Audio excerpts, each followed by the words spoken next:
দুনিয়াতে একটা অক্ষর মা, একটা অক্ষর মাত্র মা। এই মায়ের কদর অনেক বেশি। মা, দুনিয়াতে যার মা নাই তার দুনিয়াটা অন্ধকার।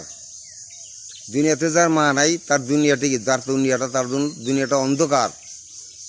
মা ছাড়া কোনো সন্তান তার কোনো অস্তিত্ব থাকে না। মা ছাড়া পিতা যদি মারা যায়, মা যদি থাকে বেঁচে, মা যেভাবে কষ্ট করে যেভাবে সন্তান মানুষ করতে পারে, কিন্তু কোনো সন্তান যদি মা মারা যায়, সে তার মতো অভাগা আর দুনিয়াতে নাই।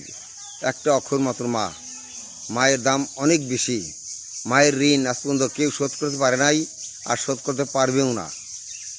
হ্যাঁ, কারণ মায়ের ঋণ কীভাবে শোধ করবেন?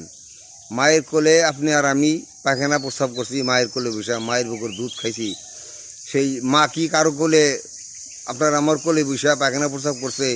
মায়ের কি দুধ খাওয়াইতে পারছি? আমরা বুকের দুধ খাওয়াইতে পারছি?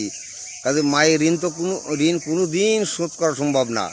আজ পর্যন্ত মায়ের ঋণ কেউ শোধ করতে পারে নাই, আর শোধ করতে পারবেও না। একটা কথা আছে না যে কাটিয়া গায়ের চাম তবু ঋণের শোধ হবে না। গায়ের চামড়া কাইটা পাপুস বানাইলেও ঋণের শোধ হবে না।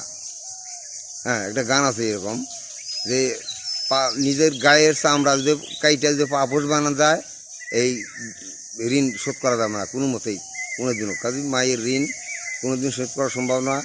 গর্ভধারীণ মা, এই মারে আদর করতে হবো, যত্ন করতে হবো, দেখতে হবো, দেখাশোনা করতে হবো। মারে কোনোদিন ফালাইবেন না কখনো। কেউ কোনোদিন মায়েরে ফালাবেন না। মায়েরে আদর করবেন, মায়েরে সোহাগ করবেন, মায়ের যত্ন করবেন, মায়ের খাবার দিবেন।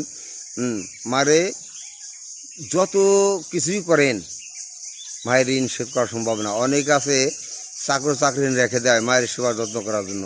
এগুলো ভুল, এগুলো ভুল ধারণা। আপনি করবেন, কারণ মা আপনাকে মা পালছে, মা বুকের দুধ খাওয়াইছে। অন্য কেউ মায়ের বুকের দুধ খাওয়ায় না। অন্য দিদিয়া যদি মায়ের সেবা করান, সেটা আপনার কোনো লাভ নাই, আপনার আমার কোনো লাভ নাই। অন্য মানুষ যদি মায়ের সেবা করান, তাতে কোনো লাভ নাই, আপনার কোনো লাভ নেই।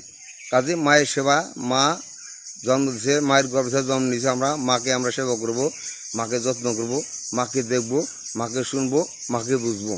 মা, গর্ভধারীণ মা আমাদেরকে গর্ভে ধারণ করছে। কাজেই মা হলো অমূল্য রতন। মা অমূল্য রতন। কাজেই মায়ের দাম দিবেন, সবসময় মাকে ভালোবাসবেন, মাকে